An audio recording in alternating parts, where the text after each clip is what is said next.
Islama saf saf yeri, Islama saf saf yeri, kendiyiz hakka görün, Muhammed'in eşkına üstek salavat verin.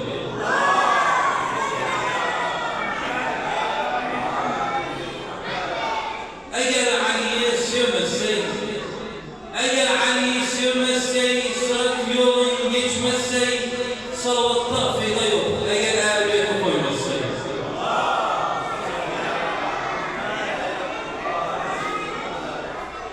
Dünya bir gün daralır, dünya bir gün daralır, dağlar erir, kararır, salavatı çok olur, ahiret günü alar.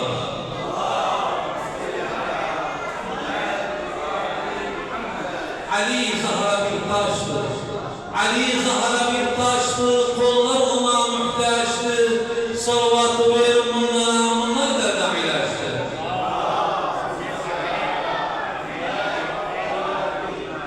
Necep diyar ayalar, Necep diyar